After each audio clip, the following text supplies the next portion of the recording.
Class 10 की maths की NCERT book है, पेज नंबर 228 और चैप्टर का नाम है एरिया टू रिलेटेड सर्कल। और इसमें मैं आपको एग्जांपल 3 एक्सप्लेन करके बताऊंगी, बहुत अच्छे से मैं इसको डिटेल एक्सप्लेनेशन बताऊंगी। तो ये क्वेश्चन क्या कह रहा है, find the area of the segment A Y P shown in figure 12.9 figure. इसमें आपको ये जो ब्लू रीजन दिख रहा है ना, ब्लू शेडेड रीजन, इसी का हमें एरिया निकालना है। ठीक है, if the radius of the circle is 21 centimetre. देखिए ये सेंटर है, ये सर्कल है, सेंटर है ये सर्कल का। यहाँ से ये देखिए रेडियस ये 21 है, तो ये भी रेडियस है, ये भी 21 होगा, ये दोनों 21 होगा।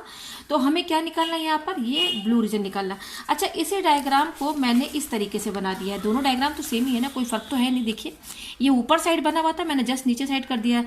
देखिए सेंटर ओ है, मेरा भी सेंटर ओ है। ठीक है, और ये ओ ए रेडियस है, देखिए ओ ए रेडियस है, ये रेडियस है, ओ बी है, उसी तरह से ये भी ओ बी रेडियस है, और वाई यहाँ दिया, देखिए मैंने यहाँ पे पॉइंट दे दिया। ठीक है, तो जस्ट इस डायग्राम को मैंने इस तरीके से पलट दिया है, तो इसमें नंबर आपका कटेगा नहीं, दोनों डायग्राम बिल्कुल सेम है। तो हमें क्या निकालना है, ये ए वाई बी शेडेड रीजन निकालना है। ठीक है, तो अब इस डायग्राम की हेल्प से मैं जो है इसको सॉल्व करके बताऊंगी। तो देखिए कैसे ये सॉल्व होगा। देखिए हमें ये शेडेड रीजन निकालना है, तो देखिए इसमें मैं ना सिर्फ इस सर्कल में से केवल ये इतना डायग्राम बनाऊंगी, ओ ए वाई बी। ठीक है, मैं यहाँ पे अलग से बना देती हूँ। ये देखिए ये रहा,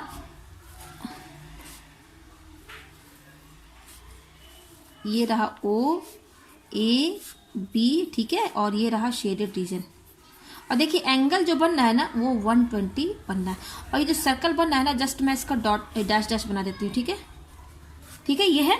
तो हमें ये शेडेड रीजन निकालना है। ये तो देखिए आपको क्या दिख रहा है, इसमें आपको ओ यहाँ पे पॉइंट वाई है। ठीक है, तो इस रीजन इसका ये जो शेडेड रीजन का एरिया निकालने कैसे निकालेंगे हम, इसका फॉर्मूला कैसे बनेगा। हमें क्या निकालना है, एरिया ऑफ शेडेड रीजन यानी कि area of segment A Y B. तो यहाँ पे मैं देती हूँ area of segment A Y B, यही निकालना है, मतलब ये रीजन निकालना है। तो कैसे निकलेगा, अगर हम एरिया, ये देखिए हमारा ओ ए वाई बी, ये सर्कल का ही एक पार्ट है ओ ए वाई बी। तो ये क्या है, एक सेक्टर बनना है, माइनर सेक्टर बनना है ओ ए वाई बी। तो एरिया ऑफ माइनर सेक्टर का तो फॉर्मूला हमें पता है। तो यहाँ देख सकते हैं area of sector O A Y B, ये सबसे बड़ा एरिया निकला है, सबसे ज्यादा जगह ले रहा है, तो ये बड़ा एरिया निकलेगा इसका ओ ए वाई बी। इस बड़े ओ ए वाई बी मतलब जो एरिया है, इसमें से हम ये triangle O A B minus कर दे, इस बड़े वाले सेक्टर में से ओ ए वाई बी में से ये ट्रायंगल हम माइनस कर दे, इसका एरिया ऑफ ट्रायंगल। तो ये शेडेड रीजन निकलेगा ना, तो फॉर्मूला हमारा क्या बनेगा, एरिया ऑफ सेक्टर, कौन सा सेक्टर लिए हैं, ओ ए वाई बी। तो यहाँ मैं लिख देती हूँ ओ ए वाई बी। ठीक है, इस ओ ए वाई बी में से बड़े में से ट्रायंगल माइनस कर देंगे, माइनस एरिया ऑफ ट्रायंगल। क्या ट्रायंगल बनना है, आप देख सकते हैं O A B, O A B, ये ट्रायंगल बनना है। तो हमें यहाँ पर दो एरियाज निकालने हैं, क्या क्या, area of sector O A Y B. तो area of sector O A Y B का तो बहुत इजी फॉर्मूला है, वो क्या, theta upon 360 into pi r square. अच्छा, रेडियस कितना दिया ओ से ए 21, ये 21 है तो ये भी 21 है, रेडियस है ना भाई। तो 21 यूनिट क्या है, सेंटीमीटर। तो रेडियस कितना दिया हुआ है, 21 सेंटीमीटर। तो यूनिट का आप ख्याल रखिएगा। ठीक है, तो देखिए तो area of sector O A Y B तो बहुत ही इजीली निकल जाएगा। तो चलिए पहले इसी को निकाल लेते हैं। तो हमें क्या निकालना है यहाँ पर, area of sector O A Y B. तो यहाँ पे चलिए मैं ये डायग्राम यहाँ पे बना, ये क्या निकालना है हमें, area of sector O A Y B. ठीक है, तो ओ ए वाई बी देखिए हमारा यहाँ पर ये बनना है, ओ ए वाई बी क्या फॉर्मूला होता है, थीटा अपॉन, देखिए theta upon 360 into pi r square. ठीक है, थीटा क्या है यहाँ पर, आप देख सकते हैं एंगल कितना बना है रेडियस को लेकर के 120। तो यहाँ पर थीटा की जगह क्या लिखेंगे, थीटा हमारा दिया है 120, और रेडियस आर कितना दिया हुआ आप देख सकते हैं, रेडियस सर्कल का क्या दिया हुआ, ये देखिए ये रेडियस है ना, ये 21 दिया हुआ, क्वेश्चन में दिया हुआ 21 सेंटीमीटर। तो रेडियस कितना है, 21 सेंटीमीटर। ठीक है, ये हो गया। तो जस्ट यहाँ वैल्यू पुट कर दीजिए, थीटा की जगह हम क्या लिखेंगे, 120 अपॉन 360 इंटू पाई की वैल्यू क्या होती है, 22/7 हम सभी जानते हैं, और आर की वैल्यू कितनी है 21, और क्योंकि आर स्क्वायर है तो यहाँ पर स्क्वायर लगाएंगे। ठीक है, अब इसको सॉल्व कर लेते हैं। देखिए ये 0 0 कैंसिल, और 12 3 जा 36, यानी कि ये कट के क्या आ जाएगा 1/3। ठीक है, इंटू ये क्या है 22/7 लिख दिया, और ये 21 का होल स्क्वायर, इसको 2 बार लिख दीजिए आप, ये लिख दिया। अब देखिए ये 3 7 जा 21, ठीक है, और ये 7 और ये 7 कैंसिल, तो क्या बच रहा है हमारे पास 22 इंटू 21। ठीक है, अच्छा देखिए रेडियस सेंटीमीटर में है, और एरिया किसमें होता है, स्क्वायर यूनिट होता है, एरिया किसमें होता है, हमेशा स्क्वायर यूनिट होता है। तो यहाँ पर हमारा क्या होगा, सेंटीमीटर स्क्वायर। तो एरिया आप इस तरह से यूनिट के साथ लिखेंगे। हमारे पास ये आ गया। अब इसको चलिए इंटू कर लेते हैं। तो 22 और 21, 1 2 2, 1 2 2, 2 2 4, 2 2 4, तो 2 यानी कि ये आ रहा 462 सेंटीमीटर स्क्वायर, ये आ गया। तो देखिए ये फॉर्मूला हमारा बन रहा था क्या निकालने के लिए, शेडेड रीजन निकालने के लिए। तो उसका फॉर्मूला क्या था, area of sector O A Y B minus area of triangle A O B. तो हमने देखिए एरिया ऑफ सेक्टर हमने यहाँ पर निकाल लिया। देखिए area of sector O A Y B ये हमने यहाँ पे निकाल लिया। अब हमें क्या निकालना है, area of triangle O A B, O A B. तो देखिए यहीं पर थोड़ा सा लेंदी होगा, ये थोड़ा टफ है, इसी को समझना है। तो हमें ट्रायंगल का एरिया निकालना, ट्रायंगल क्या बना, ओ ए बी। तो मैं यहाँ डायग्राम बना लेती हूँ। देखिए इसका डायग्राम बनाना है तो मैं यहाँ बना लेती हूँ, ठीक है। क्या है, ओ ए बी। तो यहाँ देखिए ये मेरा ट्रायंगल क्या बनना है, ये बनना है ओ ए और बी। यहाँ पे एंगल क्या बनना है, 120 ये बनना है, ठीक है। अब देखिए यहाँ और ये 21 है, ये 21 है और ये 21 है। तो अब बताइए एरिया ऑफ ट्रायंगल हमें निकालना है तो कैसे निकालेंगे भाई। एरिया ऑफ ट्रायंगल का तो एक तरीका है 1/2। ये पहला क्या है एरिया निकालने का तरीका, हाफ बेस इंटू हाइट, एक ये है। दूसरा क्या, हीरोइंस फॉर्मूला। हीरोइंस फॉर्मूला आपने क्लास 9 में पढ़ा था ना, जिसमें एंगल के तीनों साइड दिए रहते हैं। तो यहाँ पर देखिए यहाँ पर केवल 2 ही साइड दिया हुआ, तीसरा साइड तो दिया है नहीं। तो देखिए यहाँ पर हम जो फॉर्मूला यूज करेंगे ना, half base into height, half base into height. Area of triangle कौन से फॉर्मूले से निकालेंगे, हाफ बेस इंटू हाइट। तो देखिए यहाँ पर बेस तो हमारा ए बी दिया हुआ है। तो अब यहाँ पर कुछ हमें कंस्ट्रक्शन करना होगा। हम यहाँ पर क्या करेंगे, एक परपेंडिकुलर ड्रॉ करेंगे यहाँ ओ से, फ्रॉम पॉइंट ओ। ये परपेंडिकुलर ड्रॉ के इसको नाम दे देते हैं एम। ये यहाँ पर हमने एक परपेंडिकुलर ड्रॉ किया। तो हमने कंस्ट्रक्ट किया क्या, परपेंडिकुलर क्यों हमने ड्रॉ किया, क्योंकि ये देखिए ट्रायंगल की हाइट है भाई। ट्रायंगल का तो हाइट निकालने के लिए, जैसे यहाँ पर हाइट बोल रहा है ना, फॉर्मूला क्या है, बेस इंटू हाइट है ना। तो किसी भी ट्रायंगल का हाइट निकालने के लिए क्या करना पड़ता है, वो परपेंडिकुलर ही तो ड्रॉ करना पड़ता है। वो परपेंडिकुलर क्या बताता है, उस ट्रायंगल की हाइट बताता है। तो ये हमने यहाँ पर क्या कंस्ट्रक्ट किया है, ड्रॉ ओ एम परपेंडिकुलर। मैं यहाँ पे लिख देती हूँ, ड्रॉ ओ एम परपेंडिकुलर। किस पर परपेंडिकुलर है, ए बी पर। ये है ना O M perpendicular A B. अच्छा अब यहाँ पर एरिया ऑफ ट्रायंगल का फॉर्मूला क्या बनेगा यहाँ पर, इस अब देखिए हमें यहाँ पर ये बेस मिल गया। देखिए परपेंडिकुलर किस पे गिर रहा है, ए बी पर। तो ए बी बेस हुआ और परपेंडिकुलर क्या है हमारा ओ एम। तो यहाँ पर जो एरिया ऑफ ट्रायंगल का जो फॉर्मूला बनेगा हमारा, यहाँ मैं लिख देती हूँ इसको। देखिए ये जो फॉर्मूला यहाँ पे बनेगा, क्या बनेगा, एरिया ऑफ, क्योंकि हमें एरिया ऑफ ट्रायंगल निकालना है, area of triangle O A B, O half, यही फॉर्मूला हम यूज करेंगे, ठीक है। तो हाफ बेस कितना दिया है, बेस यहाँ पर क्या है, ए बी है। तो यहाँ ए बी लिख दीजिए और हाइट क्या है, ओ एम, ये लिख दिया। अब देखिए हमारे पास ए बी की वैल्यू भी नहीं है और ओ एम भी नहीं है। अब हमें ये दोनों निकालना होगा, ए बी और ओ एम, क्योंकि ये हमें पता चलेगा तभी तो भाई हम निकालेंगे ना, एरिया निकल पाएगा हमारा। ये दोनों तो हमें पता नहीं है, तो अब कैसे निकालेंगे, तो देखिए कैसे निकालना है।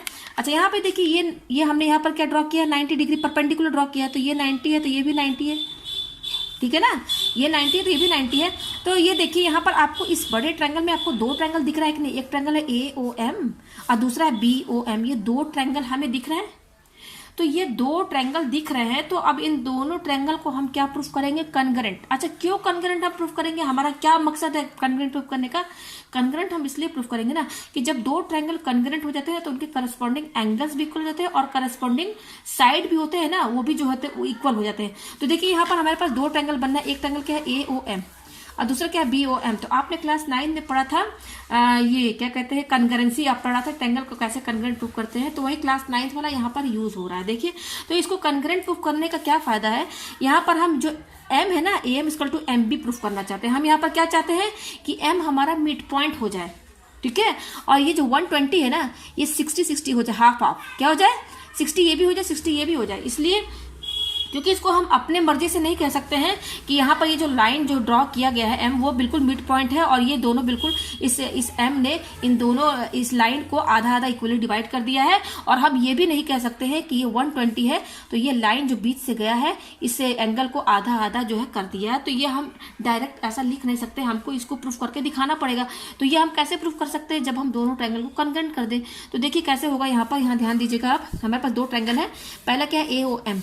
तो देखिए यहाँ पर ए ओ एम, इस ट्रायंगल में और इन दोनों ट्रायंगल में आपको क्या दिख रहा है, in triangle A O M and B O M, ये 2 ट्रायंगल है, इन्हीं को कनग्रेंट प्रूफ करना है। इन दोनों ट्रायंगल में आपको क्या दिख रहा है, ये 90 है ये एंगल 90 है। Angle A M O equal to angle B M O क्या है 90 है, क्योंकि हमने कंस्ट्रक्ट किया है, यहाँ पर बनाया ही है परपेंडिकुलर। अच्छा, और क्या, ओ ए इक्वल टू ओ बी, ये क्या है 21 है, रेडियस इक्वल है, रेडियस इक्वल है ना।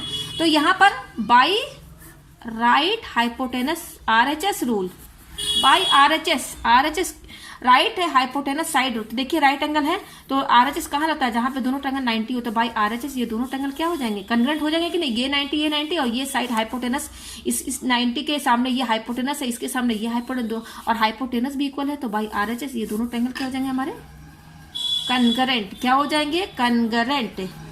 ये देखिए कन्ग्रेंट हो गया।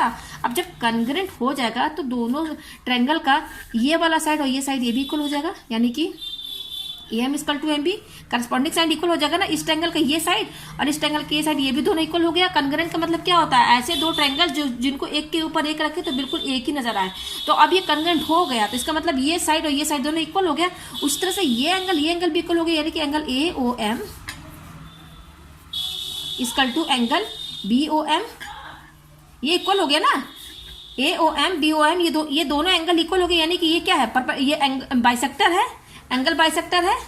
इसका मतलब कि ये जो लाइन है इस एंगल को क्या कर रहा है, बाइसेक्ट कर रहा है, तो यानी कि एंगल भी आधा आधा हो गया, यानी कि AOM BOM दोनों इक्वल हो गया। तो 120 यानी कि ये एंगल कितना होगा, 60 होगा, 60 होगा। तो मैं यहाँ पे लिख देती हूँ 60 डिग्री। तो ये हमारा प्रूफ हो गया, हमने प्रूफ करके दिखा दिया कि M जो है मिड पॉइंट वो भी हो गया। क्यों, क्योंकि देखिए AM इक्वल टू MB हो गया, तो M हमारा मिड पॉइंट हो गया। कहने का मतलब कि अगर हम ये पता चल जाएगा हमें, तो इसका डबल कर देंगे तो ये जितना होगा उतना ही ये भी होगा, ठीक है।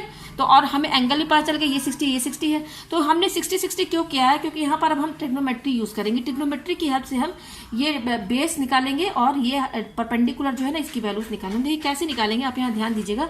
ये जो ट्रायंगल बना है इसको ऐसे कर लीजिए आप, या तो फिर मैं इसका अलग से डायग्राम बना देती हूँ। यहाँ पर देखिए मैं इसी को यहाँ पर ये देखिए ये मैं बना देती हूँ। यहाँ पर ये है मेरा ये है O और ये है A और ये M है और ये B है। अच्छा ये तो 60 हो गया, ये तो मैंने प्रूफ करके दिखा दिया ना आपको कन्करेंट करके, ये 60 हो गया ना। तो अब ये क्या है 21 और ये है 21। देखिए हमें क्या निकालना था, ये देखिए half area of triangle, half AB हमें निकालना है AB, और क्या निकालना है हाइट क्या है यहाँ पर देखिए, हाइट यहाँ OM है, OM और AB निकालना है। तो देखिए हमें यहाँ पर फाइंड क्या करना है, पहले वो आप सामने लीजिए, हमें OM निकालना है और AB निकालना है। तो अब कैसे निकालेंगे, आप देखिए ये एंगल पता चल गया ना 60 है, और अच्छा ये 90 है, ये भी मैं पता है ये 90। अब इसको आप ऐसे घुमा लीजिए, ठीक है। और आप बस अब इस ट्रायंगल पे ध्यान दीजिए, देखिए ट्रायंगल OMA, ये एक ट्रायंगल बनना है ना, ये 60 है।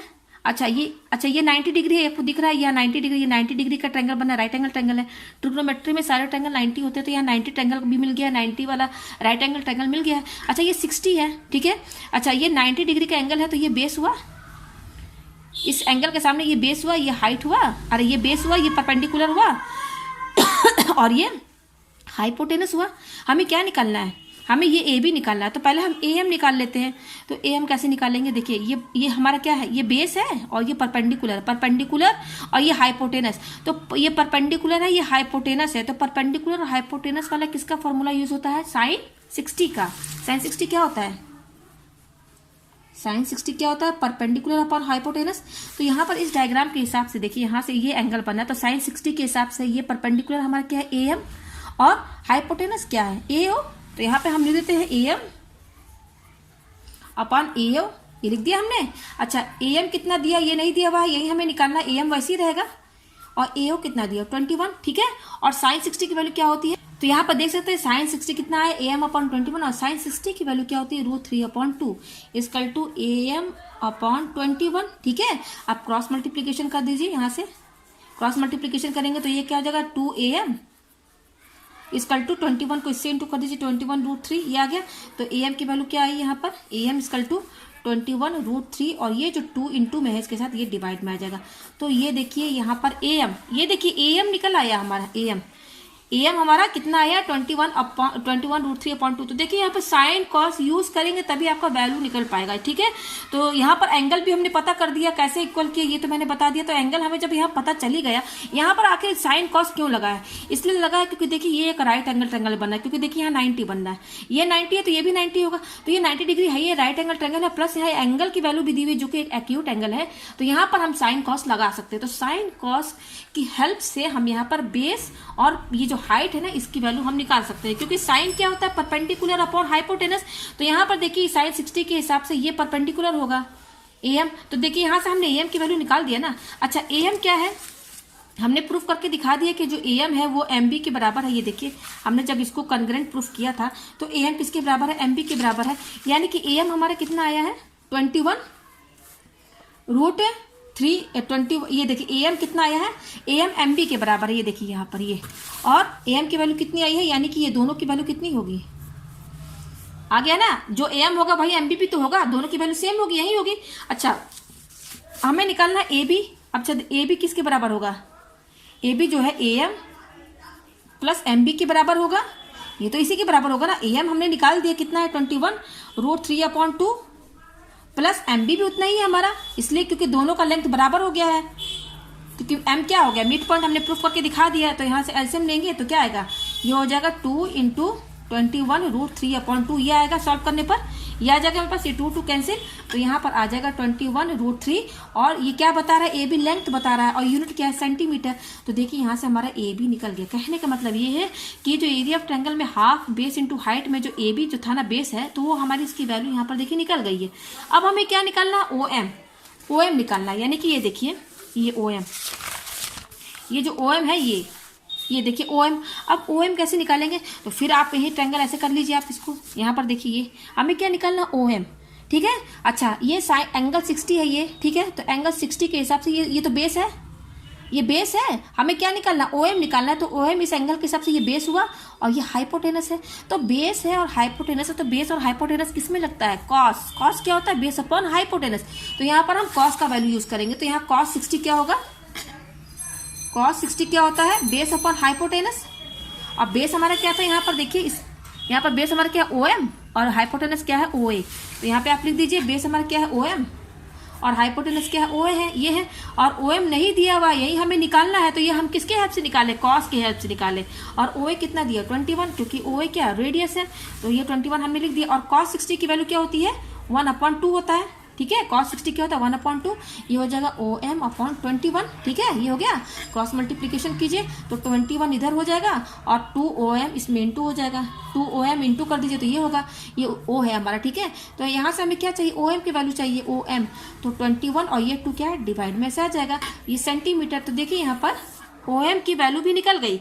हमारा क्या था, area of triangle half AB into OM, AB की वैल्यू भी निकल गई और OM भी देखिए यहाँ पर मैंने निकाल दिया 21/2 सेंटीमीटर। तो देखिए अब क्या, तो आप देख सकते हैं यहाँ पर हमें क्या, देखिए फॉर्मूला हमारा क्या था, एरिया ये वाला जो शेडेड रीजन निकालने का फॉर्मूला क्या था, area of sector OAYB minus area of triangle OAB। तो देखिए एरिया ऑफ ट्रायंगल OAB का मैंने फॉर्मूला ये बनाया था हाफ AB इंटू OM, तो मैंने AB भी निकाल दिया OM भी निकाल दिया, जस्ट यहाँ वैल्यू पुट कर दीजिए, हाफ इंटू AB कितना है 21√3, ठीक है, इंटू और OM कितना आया है 21/2, ये हमारे पास आ रहा है।